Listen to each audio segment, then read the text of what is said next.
Massasoit Radio presents the Rondo Hatton Award-winning horror movie host Penny Dreadful with two more strange and mysterious old-time radio plays on Penny Dreadful's Radio Horror Classics.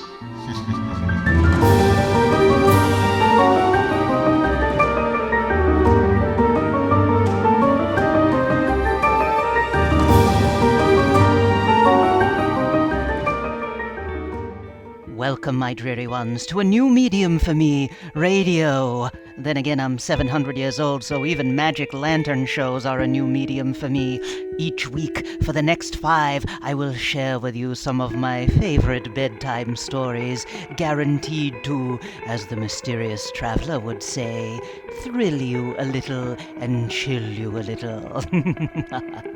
My first offering is a little number from a radio show called Escape, which ran from 1947 to 1954.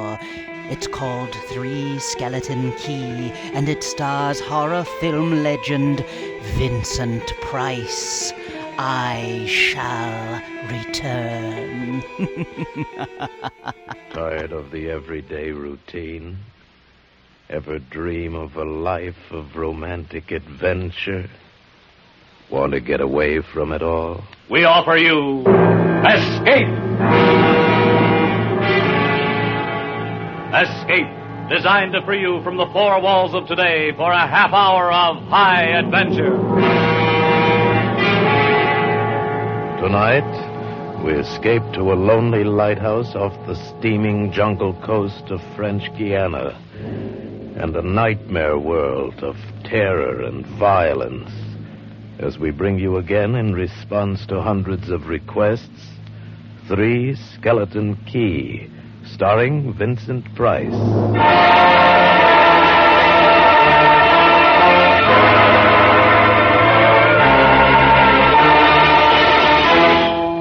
Picture this place. A gray tapering cylinder welded by iron rods and concrete to the key itself. A bare black rock, 150 feet long, maybe 40 wide. That's at low tide. At high tide, just the lighthouse, rising 110 feet straight up out of the ocean. And all about it, the churning water, gray-green, scum-dappled, warm as soup, and swarming with gigantic bat-like devilfish, great violet schools of Portuguese man-o'-war, and yes, sharks, the big ones, the 15-footers. And as if this weren't enough, there was a hot, dank, rotten-smelling wind that came at us day and night off the jungle swamps of the mainland. A wind that smelled like death. A wind that had smelled the slow and frightful death that came one night to this bare black rock. Set in the base of the light was a watertight bronze door, and in you went. And up. Yes, up and round and round, past the tanks of oil and the coils of rope, casks of wicks, racks of lanterns, sacks of spuds and cartons and cans, and up, round and round. Over the light storeroom was the food storeroom, and over the food storeroom was the bunk room where the three of us slept. And over the bunk room was the living and cooking room, and over the living and cooking room was the light. She was a beauty, big steel and bronze baby with the sun gleaming through the glass walls all about, bouncing blinding little beams off the big shining reflectors, glittering and refracting through her lenses, the whole gigantic bulk of her balanced like a ballerina on the glistening steel axle of her rotary mechanism. She was a sweetheart of a light. And at night, she'd lie there on the stone deck of the gallery with her revolving smoothly and quietly over your head, easing her bright white eye 360 degrees around the horizon. You'd lie there watching to see that the feeders kept working, that everything ran right. And it wouldn't be bad, the other two fellows snoring in their sacks 2 levels down. You'd smoke your pipe to kill the stink of the wind, and it wouldn't be bad.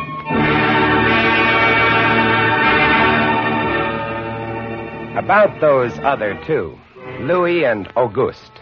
What a pair. Louis, he was head man, was a big fellow from the Basque country, black beard, little hard black eyes, and a pair of arms that I tell you, those arms were as big around as my legs. Yes, head man he was, and what word he let go was law. A silent fellow, and although I spent my first 2 weeks trying to strike up a real conversation, the most I could ever get out of him was... John, I took up this profession because I don't like people. They want to talk too much. It's quiet work, light tending. Let's keep it that way. You're getting to be as bad as August. I thought maybe for once they'd send me somebody who That could keep was his Louis. mouth shut. When he accused me of becoming like August, I quieted down, because August was the talkingest man I'd ever met. The talkingest and the ugliest. He was hunchbacked, stood 4 feet high, had red hair and big blue eyes. It seems he'd been an actor in Paris. Yes, indeed. Played in over 200 different productions, dear boy, at the Grand Guignol. Oh, but it was monstrous horrible, the way we used to scare the audiences. I was hated. Yes, they used to throw things and hiss and bare their teeth at me. Finally, it got too bad. I couldn't stand it any longer. I gave up the theater. My nerves, you understand. Yes, gave it up completely. I really did. Couldn't stand it any longer.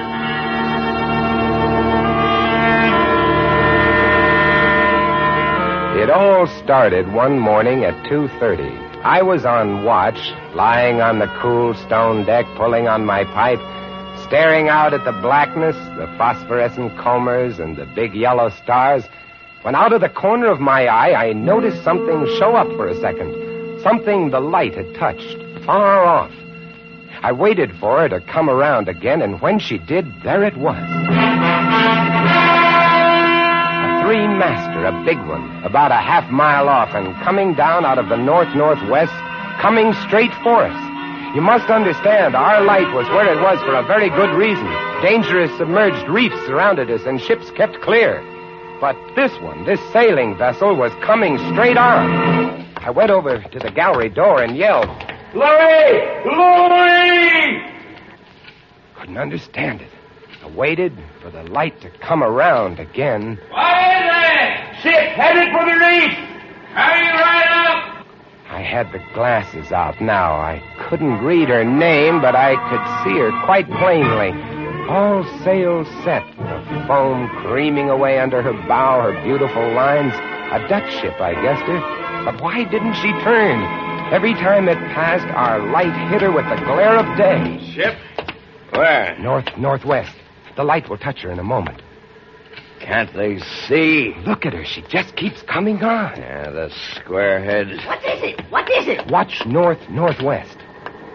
I know what it is. Huh? What? The Dutchman, the Flying Dutchman. We did a play about her once. Oh, what a performance. You ghastly galleon, hag-ridden, curse-driven, must on. Shut up, will you? She's luffing. Yes. Sloppy way to come about. She's derelict, that's it. Derelict? Abandoned. The crew left her for some reason or other. But instead of sinking, she's gone on, running before every wind. She'll not run long. Not with these reefs to break her up. A beautiful ship. Now, why would men leave a beautiful ship like that?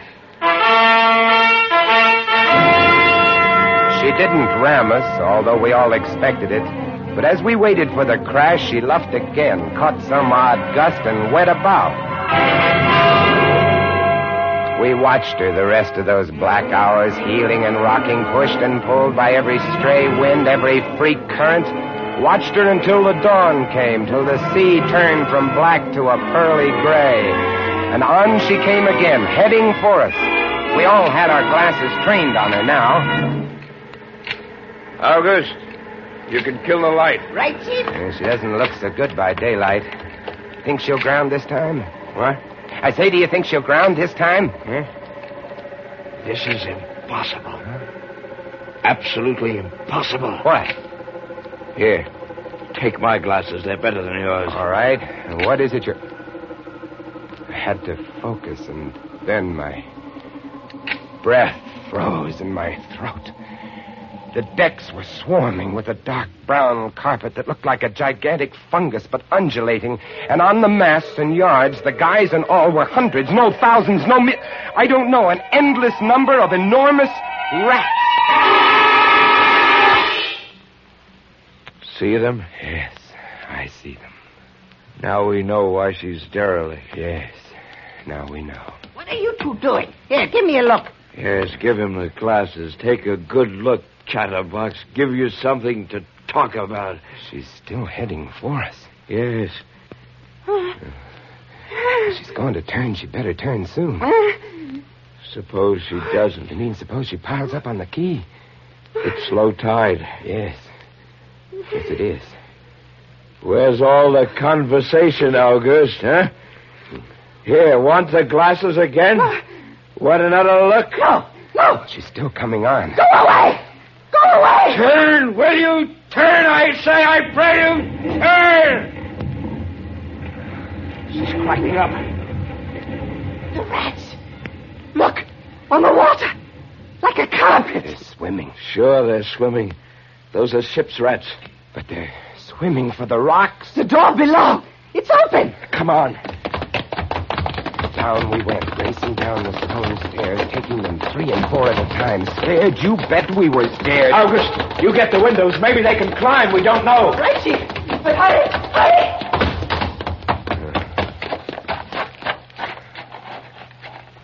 Look. See them? No. Oh, yes, I do. Up at the other end of the rock. Look at them. Millions. They smell us. Here they come. Close the door. Can't. Here. Let me. Oh, move. You move. Heave. Made it. Holy. That was close. One guy in. Look, there. Get him! He's kicking.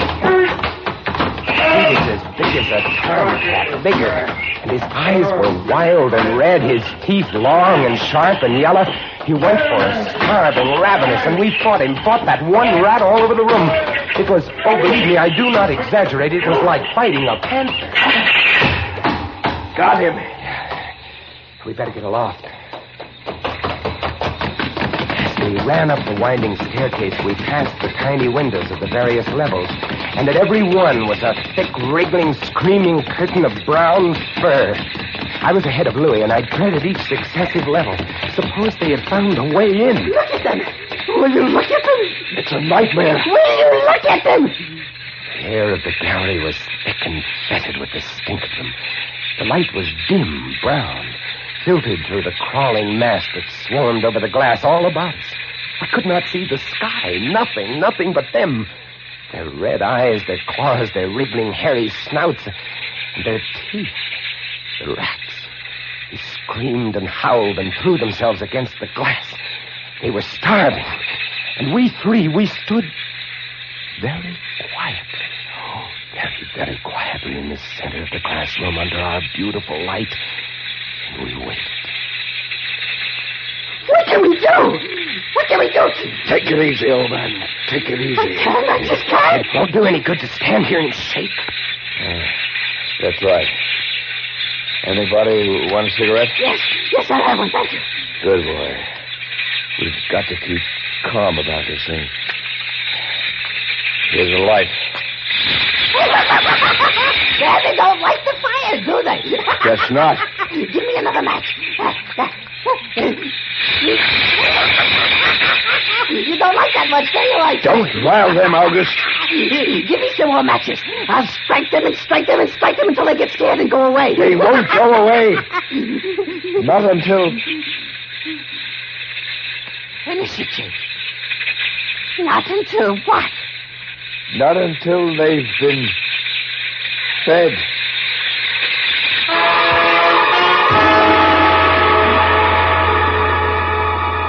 You can take just so much horror, and then you get used to it. And they were interesting to watch, you know. They couldn't understand the glass. They could see us, and they could rush at us, but that thin, invisible barrier held them off, stopped them. From time to time, we caught a glimpse of the rocks below. More rats down there, swarming brown velvet in the bright tropical sunlight. And then the tide began to rise. If only it had drowned some of them. Ship's rats don't drown.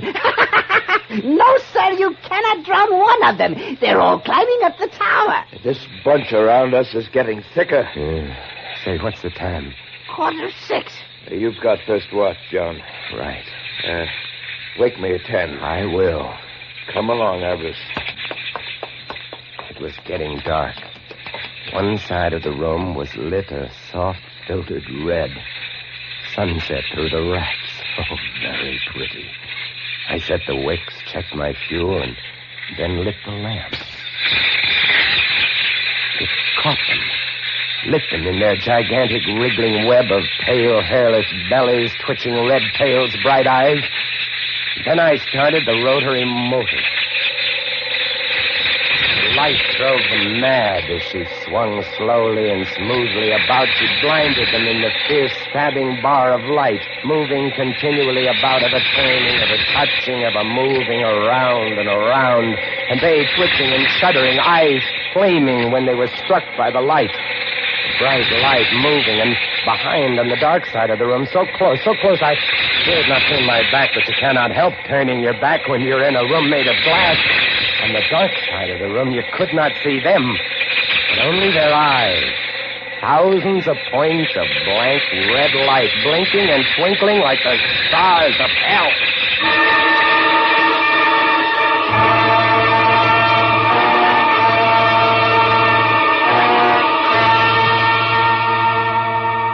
Louis relieved me at 10, but I didn't get much sleep that night, and when I came up into the gallery early next morning, there stood August, his back to me. He was bowing to the rats, waving his arms and making a speech. I am going to play once again that magnificent role which made me the toast of the Paris Theatre. Prelate, the evil genius of the medieval underworld.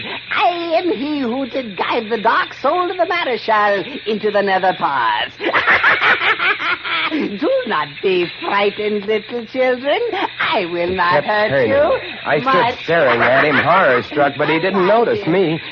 The man had gone mad. He kept turning, telling his stories to all the rats, leaving no one out. August!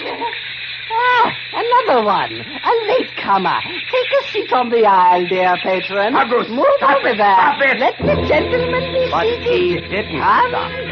He went on, bowing and scraping to the rats, his big blue eyes rolling and winking, his wild red hair waving about him. I grabbed him by the arms, slapped his face. He looked at me like a child. And then his face screwed up. He looked as though he were about to cry. Go below, go on. Oh, very well, then. Later, my dear audience, later. Matinee today. Sure, he was crazy. But I guess we all were. A few hours later, he came back up and caught Louis and me teasing the rats. Yes, sounds horrible. It was fun. We could get right up against the glass and make faces at them. It drove them crazy. They would scratch away trying to get at our eyes. Louis was even cuter about it. He'd pull a piece of bread out of his pocket and press it against the glass. The rats would scramble into a solid ball, biting each other, clustering like grapes. From time to time, a whole knot of them would slip and fall 110 feet to the surf below. Look at the sharks. They're eating them. The sharks are our friends. Here, I'll get another bunch together. Here, my beauties. That's it. Pile up. Kill each other. There they go. Auguste joined in, too. Oh, very ingenious Auguste. He learned that if he spread-eagled himself against the glass, they'd bunch and bundle against his figure. Then he'd leap back. Look! My portrait in rats.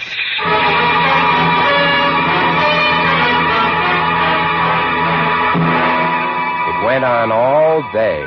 And then I was lying in bed. It was about midnight. I was very tired, and I was just beginning to fall off to sleep when I became conscious of a new sound. Couldn't figure it at first. I got up, lit the lamp, and went to the window. Even as I looked at it, I saw one of the panes begin to sag in. They had eaten the wood away. Louis, come quick! What is it? They found a way in. I held the glass with my hand. Now they were all going crazy, and assured of the success of this maneuver, were all nibbling away at the wood. Louis ran below and then returned with a large sheet of tin. We spread it against the window and hammered it into place. Even as we did so, we felt the heavy bodies thudding against the other side as the window gave way. That ought to hold. If it doesn't, we're done for. Rats can't eat tin. No, they can't. What was that? I don't know. It came from below. The storeroom window. They're in. They're swarming up the stairs. Drop the trap. Right. 2 of them got in. Let's go after them. We didn't have to go after them. They came at us. I leaped to one side and grabbed a marlin spike, swung, and smashed one in midair. No! I whirled to see Louis with the other. It had ripped his hand open, and the blood was pouring all over the place. He held his hand aloft and kicked at the snarling rat. I stepped and swung and got him. My hand! He got my hand! That's both of them, Louis. I'll get you something to tie that up. Blood! Look at it! My blood! I'm bleeding! Now, don't worry about it, Louis. Here, look. I'll wind this kerchief around it. It'll be okay. Blood! There, now. It's not bad, just the flesh. Then I became conscious of another new sound. They were gnawing their way through the wooden trap door. I watched the wood fascinated. Even as I did, it began to give way, and a bristling, whiskery nose showed through. Louis, we've got to go up. Next level was the living quarters and kitchen. I slammed the trap door there, too, but it, too, was wood. My blood. What are we going to do? I don't know. We'll be through this one in a moment. The gallery. The trap door in the gallery is metal. Good. Come on. We made it. We lay across the trap door exhausted. While below us, the rats took over the entire tower. I could hear them howling and fighting over our food supply, our water, our leather. And all about us, the others screamed and glared in at us, swayed in a tangled mass, hypnotized by the ever-turning light.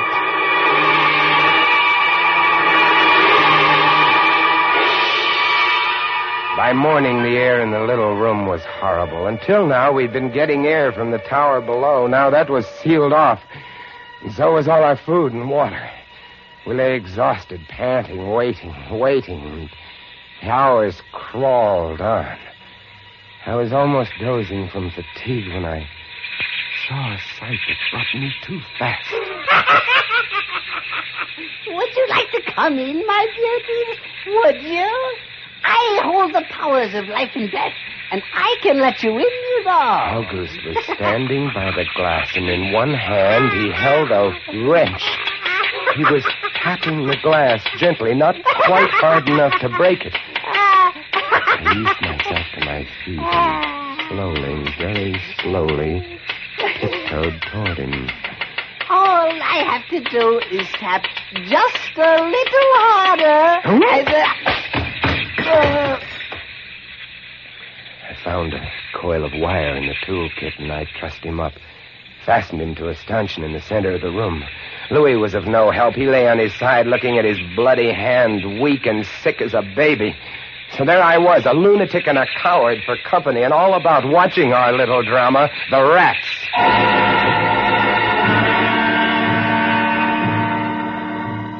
The day dragged by. The supply boat wasn't due for another 12 days. I don't know what they could have done if they had come. We had only one way of summoning them, and that was to shoot off distress rockets, but the rockets were 4 floors below. And even if they'd been right there in the gallery, I couldn't have opened a window to fire them. That night, I tended the light, but its flame was devouring our oxygen. The following day, we lay, thirst-tormented, starving, waiting, and the following night, I again tended the light, but the small supply of spare wicking we kept in the gallery had become exhausted, and quite suddenly, about midnight, The light went out. There's nothing I could do. Wicks were stored 3 levels below. Nothing I could do. Nothing. From time to time, I'd strike a match to see the clock. When I did, it lit up the million red eyes about us. All about us. Watching. Waiting. Below, it had grown quiet. They'd cleaned us out, and now they, too, were waiting. All waiting. And then, the rats, quite suddenly, were silent. And then I heard it.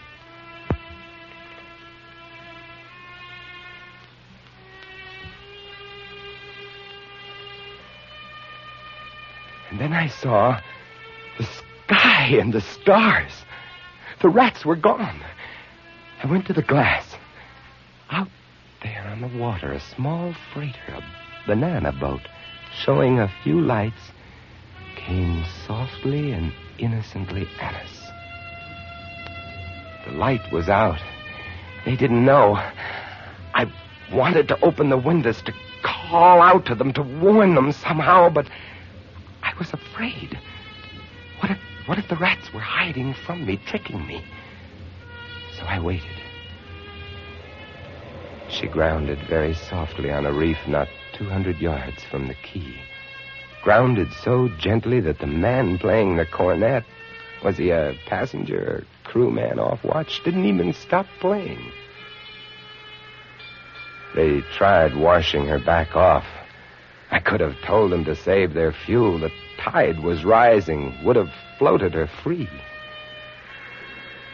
And I waited.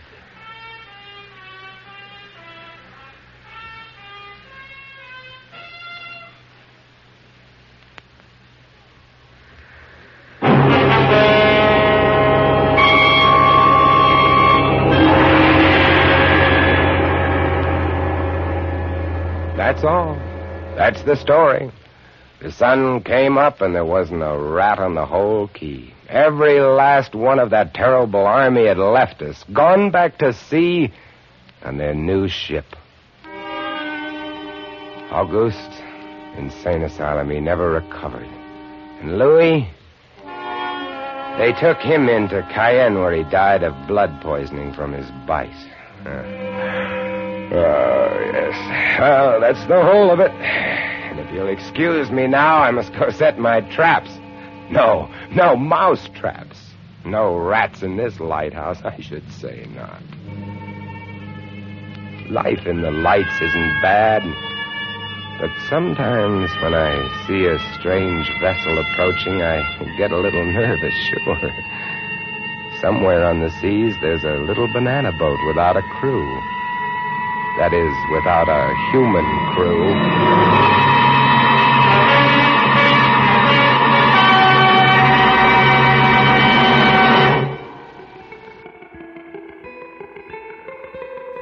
Well, my dreary ones, how was that for a start for Penny Dreadful's Radio Horror Classics? Oh, wait a moment. I have to shut this window. Sorry about that, Hortense. Anyway, our next play comes from a science fiction radio program called X-1 that aired from 1955 until 1958.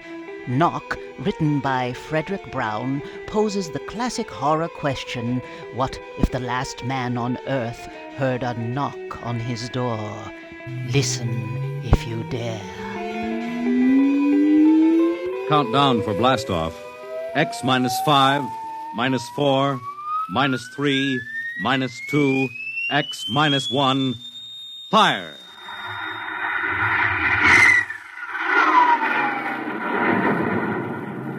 From the far horizons of the unknown come transcribed tales of new dimensions in time and space.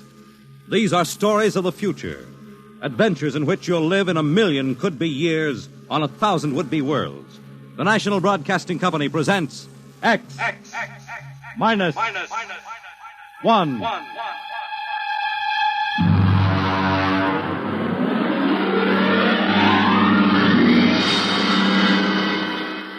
Tonight, the science fiction classic, Knock, by Frederick Brown.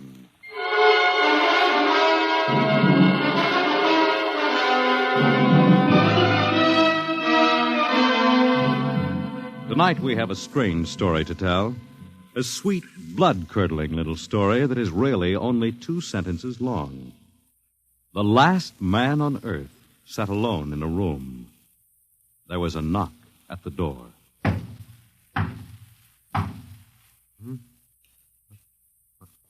What's that?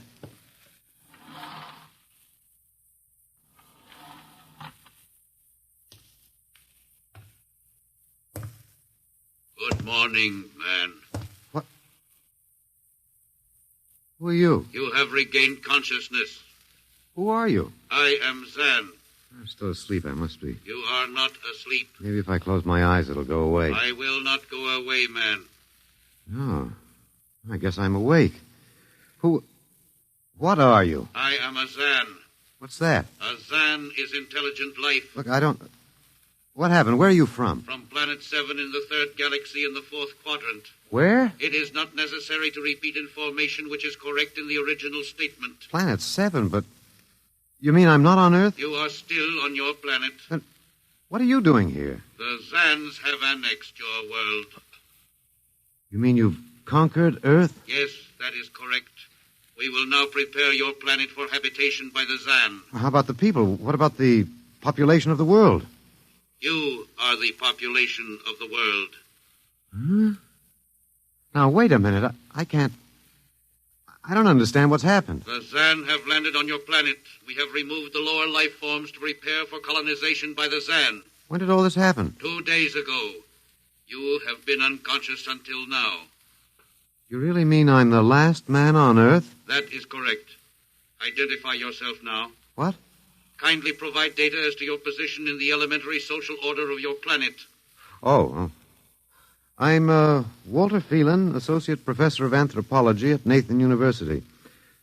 How do you speak English? We have deciphered your written and recorded records. It is not difficult to reconstruct your language. It is a primary type of auditory communication. Oh. Is there anything you want to complete your natural habitat? You mean I'm a prisoner? That is correct. What will you want further in your room? Do I have to stay here? Yes. The rest of my life? Forever. You better bring me my books. That will be done. That's rather considerate of you. You know, I've got to call you something. Do you mind if I call you George? It is immaterial. I will be back, Associate Professor of Anthropology. Oh, that's all right, George. Just call me Walter. Very well, Walter. I will be back with your books. All right, George. I'll be seeing you around. You will not be around, Walter. You will be here.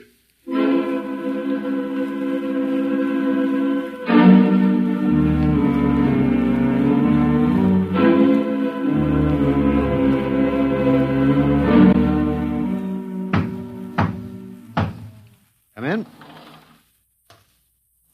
Oh, hello, George. Hello, Walter. Wait a minute. You're not George. You're different somehow. It makes no difference. The Zan are many, and they are one. Then I'll call you George, too. I'll call you old George. What can I do for you? Point 1. You will please henceforth sit with your chair facing the other way. Uh-huh. I thought so, George. That plain wall is different from the other side, isn't it? That is correct. It is transparent. Yeah, that's what I thought. I'm in a zoo, right? That is correct. How many other animals do you have in the zoo, George? 216. Not complete, George. Even a Bush League zoo could beat that. Did you just pick at random? Yes. All species would have been too many. Male and female, each of 108 kinds. Male and female, huh? Of all the animals? There is a female of your species among the collection. Anyone I know? Well, never mind. It doesn't matter anyway. Well, what do you feed us all, eh? For carnivorous species, we make synthetics. The flora was not hurt by the vibrations which destroyed animal life. Oh, nice for the flora. Well, George, you started out with point 1. I deduce there is a point 2 kicking around somewhere. What is it? Something we do not understand. Oh? 2 of the other animals sleep and do not wake. They are cold. Don't worry, George. It happens in the best regulated zoos. What is wrong with them, Walter? Nothing much. They're just dead. Dead? Mm-hmm. That means stopped. But Nothing stopped them. Each was alone. Well, maybe they just died of old age. Old age? I do not understand. You don't? Well, how old are you, George? Your planet went around the sun about 7,000 times since I was born. 7,000 years? Yes, I am still young. Yeah, babe in arms. Look, George, you've got something to learn about this planet you've hijacked. Here on Earth, we've got somebody you don't know where you come from. An old man with a beard and an hourglass and a scythe. Your vibrations didn't kill him. What is he? Oh, old man Death. Down here, our people and animals live until somebody, the Grim Reaper, stops them. He will stop more? Well, he gets us all, George. With your lifespan, it won't seem like a minute and we'll all be gone. Looks like you made a mistake, George. And I don't think there's much you can do about it. That is not correct. The Zan is a logical being. We will take action.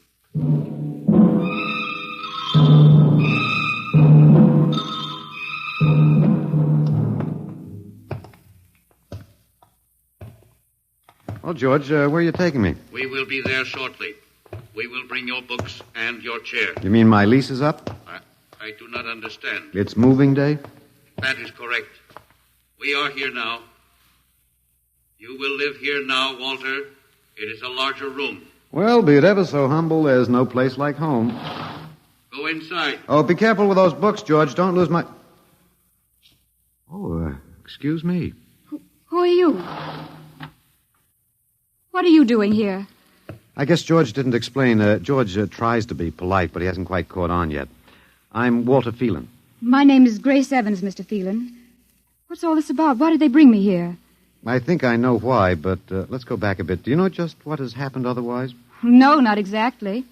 Well, I've been talking to George. George? Well, that's what I call them, all of them. There's no way to tell them apart anyway. There aren't many of them here yet. They come from outside the solar system, sort of an advanced scouting party. I saw their spaceship. It's as big as a mountain. Yeah, they're moving in on us. They cleaned off the Earth with some kind of vibration. It destroys all sorts of animal life. I don't know whether they did it all at once or if they had to circle the Earth a few times, but they killed everybody. No. I was afraid The cheerful note is that you and I and 200-odd other animals were picked up beforehand as specimens for the zoo. You do know this is a zoo, don't you? I suspected it. But I don't remember anything about being captured. I just woke up here. Well, my hunch is they used the vibrations just low enough to knock us all out. And then they cruised around, picking up samples at random. When they were all set, they turned the juice on full blast. How terrible. Yeah, well, they solved a lot of problems for us. Housing shortage, wars, even the atomic bomb. I don't suppose the human race, you and I, have to worry about anything now. It's awful. Only they made a mistake. They underestimated us. I don't understand. They thought we were immortal. That we were what? Immortal, like they are. Oh, they can be killed, but the Zans don't know what natural death is. They didn't know anyway until they lost two of us yesterday. You mean there are more than two of us? Oh, not more of our species, no. These were merely fellow animals, a rabbit and a canary. And by the Zan's way of figuring time, the rest of us are only good for a few minutes apiece.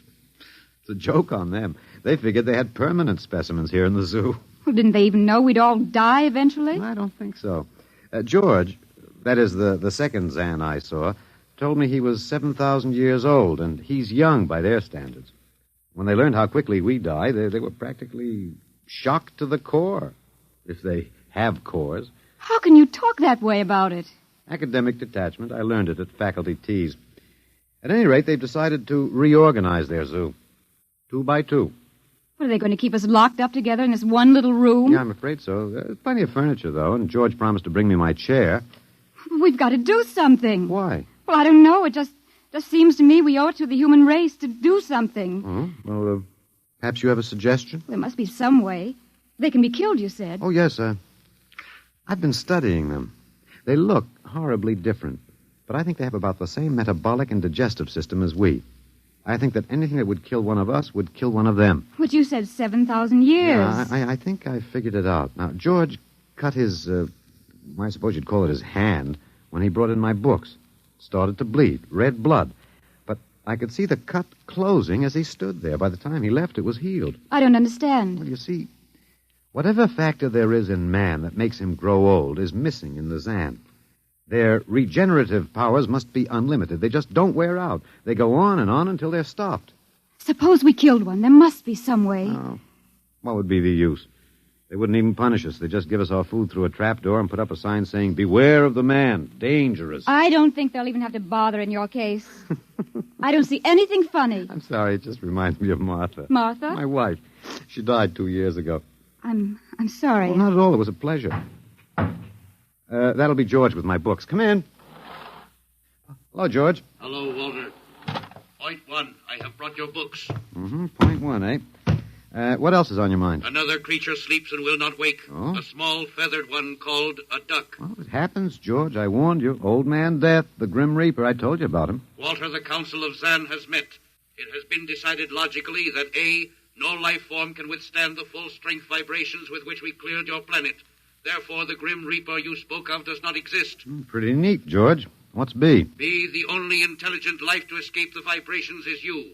Therefore, the logical conclusion is you are stopping these animals by some means unknown to us. George, you are off your trolley. You will tell me now how this is done.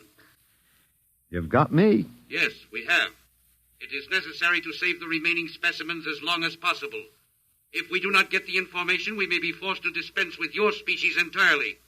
This means you, Walter, and the female. Now, hold on, George. Don't go off half-cocked.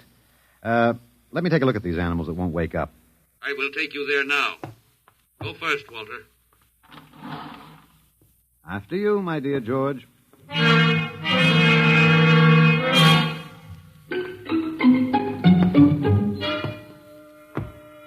This is the weasel. Now, you should have got him in the winter, George. The fur's worth more then. It's ermine. This is the reptile cage. Here are the ducks. That is the male. The female has been stopped. Yeah, lucky girl. What's the matter, fellow? Lonely? Walter, you will tell me how you stopped the female duck. Oh, you got me, George. I didn't do it. Maybe she died of the Dutch elm blight. Walter, you are not being logical. We have concluded you are stopping these animals. Tell us now how it is done. I've told you, George. I haven't the foggiest notion. Very well. We will have to take further action. Oh, what are you going to do, George? We will go back now to your room.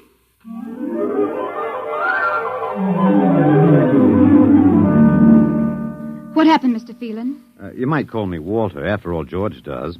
And we have more in common. Please, what happened? Oh, just a duck, a dead duck. George thinks I killed her by remote control. He wants me to tell him how. Did you? Look, I'm just an ordinary anthropologist. There's no telling what those animals died of, just natural causes. But George can't see it that way. He thinks I'm holding out on him. Good. What? At least we can get back at them some way.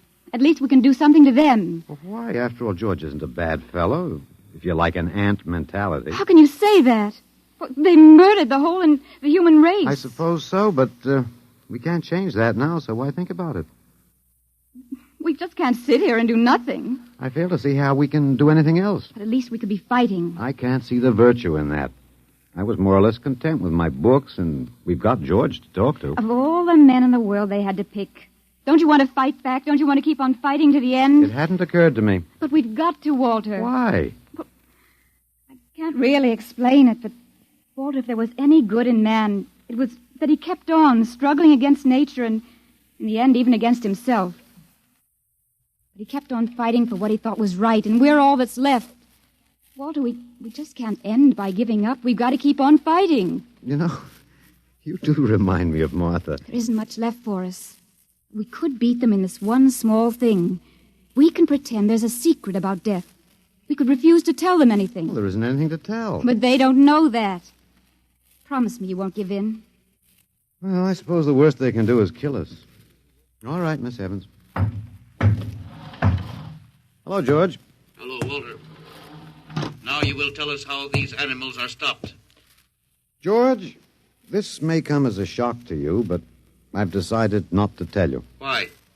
Oh, a romantic attachment to lost causes. My grandfather was a Confederate officer. Walter, you are not being logical. Neither was my grandfather. He charged a Yankee battery with 1 round of ammunition and a corncob pipe. You are not logical, but that is expected in lower life forms. You will come with me now, Walter. Where are you taking him? To the 2nd level. Go now, Walter. You won't tell them. I can't guarantee anything, but as of now, I don't intend to. We've got to fight, Walter. Remember that. We've got to go out fighting. Yes. Yes, I think you're right. Go now, Walter. Goodbye. It's been a pleasure, Miss Evans. I am waiting. Go now, Walter. After you, my dear George.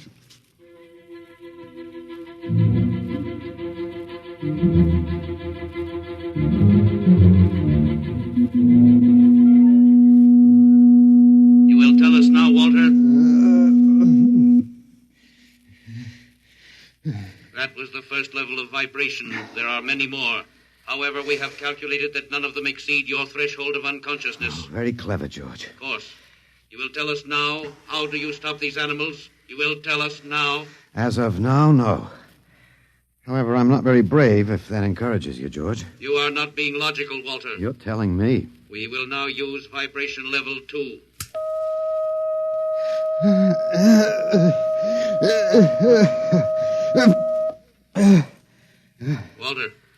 Walter, you are still conscious. Let me alone, George. You will tell us now how you stop the animals? Let me alone.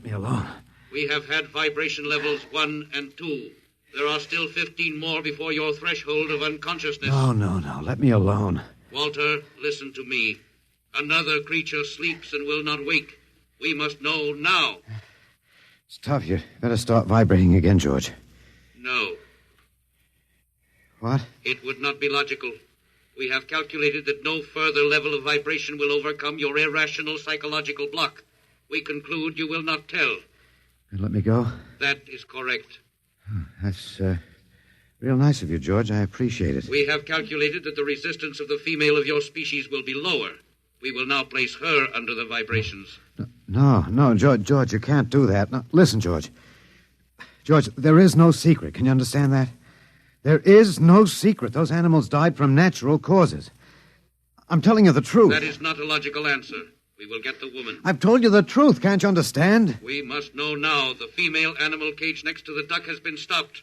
We must preserve the survivor. The animal next to the duck? We will bring the woman here. She will tell us after the vibration. No. Listen, George. You want the truth? You want to know how to save the mates of the animals that have been stopped? You will tell us now? Yes, I'll tell you now. I give up. But you've got to promise to leave the woman alone. You promise, George? If we receive the answer from you, Walter, there will be no further need for the vibrations. Well, I guess that'll have to do. All right. Take me to that stopped animal. I'll tell you how to save the mate. Very well, Walter. You are being logical now. We will go.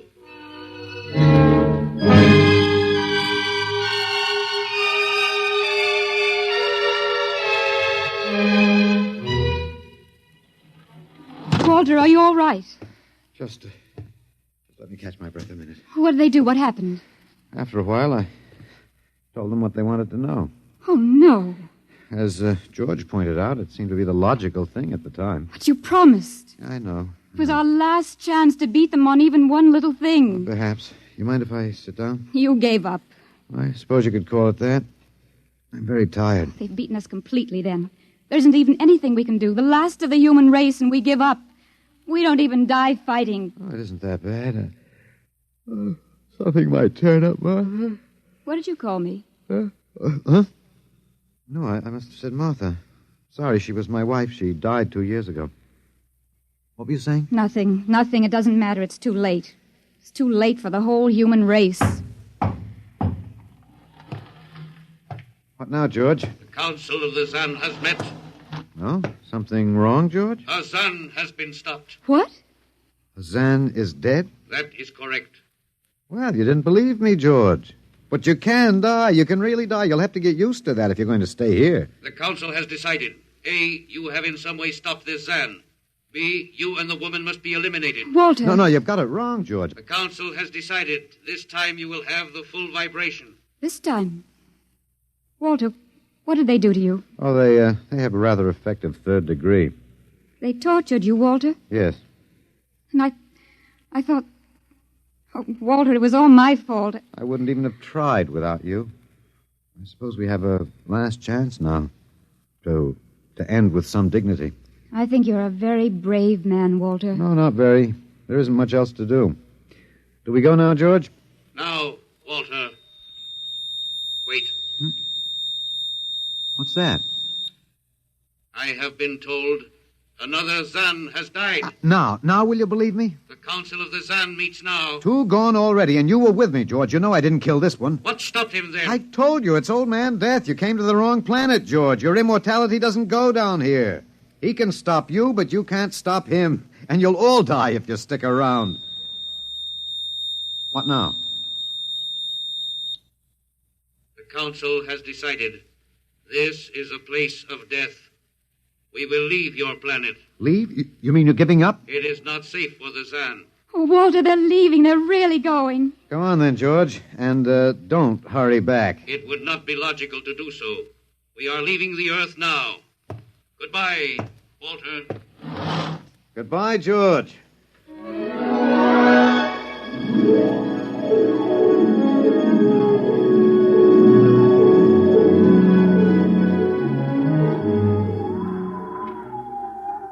Well, they're all aboard now. So wonderful to feel the sun and the wind again. Yeah, they've closed the hatches. Walter, is it safe for us to be out here? Yes, they're not interested in us any longer. They only want to get away. And I want to see this, Grace. The Zan leaving Earth forever. They're blasting off. There they go. Yes, it's all over now. Well, I suppose we might as well go back in. I still don't understand. Walter, what made them go? I just told them the facts of life. Of death, you mean? No, of life. After all, I thought George was old enough to know. At 7,000 years, he was going to be a pretty big boy. I wish you'd stop joking and tell me what happened. Look out for the step. Well, you remember when the first animals died? The rabbit and the duck? Yeah, and their mates just started to pine and waste away? Yes. Well, that worried the Zan. They wanted to keep the last specimens alive if they could. So finally, I broke down and told them about affection. Affection? Yes. And then I introduced Donald. Donald? Who's that? Here we are. Grace, meet Donald. Oh, Walter, please. What does affection have to do with it? That's what the Zan wanted to know. I told him it was love that made the world go round. That having lost his mate, Donald would die immediately unless he had affection and constant petting. Petting? Hmm? I even showed him how. Here, fella, come on. Come here. Yeah. I held Donald in my arms, and I petted him a while. Then I let the Zan take over with the animal in the next cage. What animal? Take a look. You mean this cage? Mm-hmm. Watch out. Don't go too close. Walter, it's a rattlesnake. Yes. Their metabolism made it impossible for them to die of old age, but I had a hunch that they could be poisoned. Well, then it was the snake that killed the 2 Zan. Mm-hmm. They never even knew what bit them. Then you outwitted them, Walter. Well, I suppose... I thought you'd just given up. Oh, Walter, I'm so ashamed. You don't have to be. I had given up. I probably wouldn't have fought if you hadn't pushed me. Well, we've got a world to plan. A new world, Grace. I know. We'll have to decide which animals to let out of the zoo and which ones it'd be safer to keep in. But first, there's a bigger problem. What's that? The human race. Oh. We've got to make a decision about that. Pretty important one. Yes, but... It's been a nice race, even if nobody won it. Of course, it may go backward for a while until it gets its breath, but we can save the books and all the most important things and get it started ahead once more. No.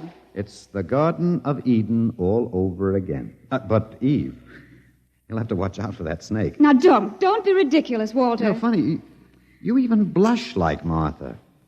Only you're stronger than she was. Prettier, too.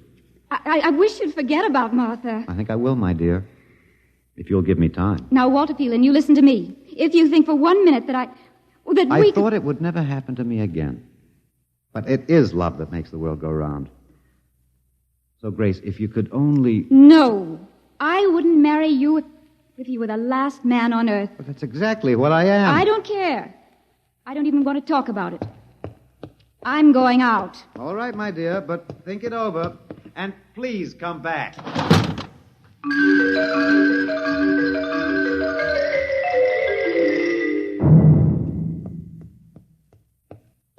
You see, I told you. It wasn't really so horrible, our story. Remember how it goes? The last man on earth sat alone in a room. And then there was a knock on the door.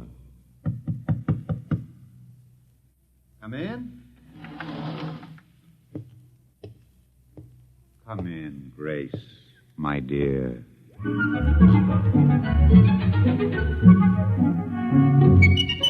You see? It wasn't horrible at all.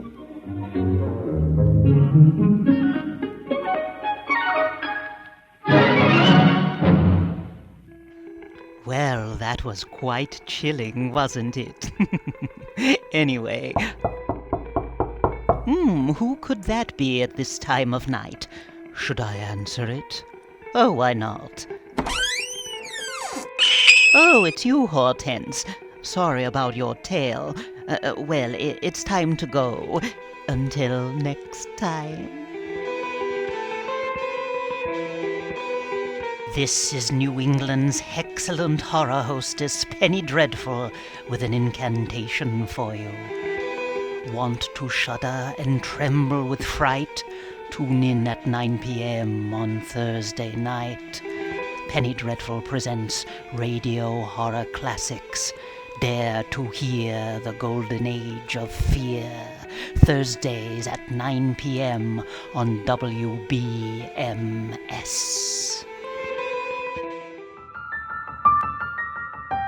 Be sure to tune in next week for more Penny Dreadful's Radio Horror Classics.